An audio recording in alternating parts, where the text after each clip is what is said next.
Drugs ದಂಧೆಯ ಕಬಂದಬಾಹು ವರ್ಷದಿಂದ ವರ್ಷಕ್ಕೆ ಹಬ್ಬುತ್ತಲೇ ಇದೆ. ಮಾದಕ ವ್ಯಸನಿಗಳ ಸಂಖ್ಯೆಯೂ ಹೆಚ್ಚುತ್ತಿದೆ. ಈ ನಡುವೆ ಡ್ರಗ್ಸ್ ವ್ಯಸನಿಗಳ ಹೆಡೆಮುರಿ ಕಟ್ಟಲು ಖಾಕಿ ಪಣ ತೊಟ್ಟಿದ್ದರೂ ಸಂಪೂರ್ಣ ನಿಯಂತ್ರಣ ಸಾಧ್ಯವಾಗದೇ ಇರೋದು ಕಳವಳಕಾರಿ ವಿಚಾರ.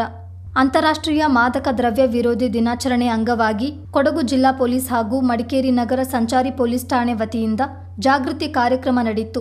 ಮಡಿಕೇರಿಯ ಹಳೆ ಖಾಸಗಿ ಬಸ್ ನಿಲ್ದಾಣದ ಬಳಿ ಡಿವೈಎಸ್ಪಿ ಮಹೇಶ್ ಕುಮಾರ್ ಜಾಥಾಕ್ಕೆ ಚಾಲನೆ ನೀಡಿದ್ರು. ನಗರದ ಮುಖ್ಯ ಬೀದಿಗಳಲ್ಲಿ ಪೊಲೀಸರು ಬೈಕ್ ಜಾಥಾ ನಡೆಸಿದ್ರು. ಮಾದಕ ವಸ್ತುಗಳ ಬಳಕೆಯಿಂದ ಸಾರ್ವಜನಿಕರ ಹಾಗೂ ವಿದ್ಯಾರ್ಥಿಗಳ ಆರೋಗ್ಯದ ಮೇಲೆ ಉಂಟಾಗುವ ದುಷ್ಪರಿಣಾಮಗಳು ಹಾಗೂ ಅಕ್ರಮ ಸಾಗಣೆ ಕುರಿತು ಅರಿವು ಮೂಡಿಸಲಾಯಿತು. ತುಂತುರು ಮಳೆಯನ್ನು ಲೆಕ್ಕಿಸದ ಆರಕ್ಷಕರು ಮಕ್ಕಳ ಭವಿಷ್ಯದ ಹಿತದೃಷ್ಟಿಯಿಂದ ಆರೋಗ್ಯಕರ ಸಮಾಜ ನಿರ್ಮಾಣಕ್ಕಾಗಿ ಮಳೆಯ ನಡುವೆಯೇ ಜಾಥಾ ನಡೆಸಿ ದುಶ್ಚಟಗಳಿಗೆ ದಾಸರಾಗದಂತೆ ಸಂದೇಶ ಸಾರಿದ್ರು.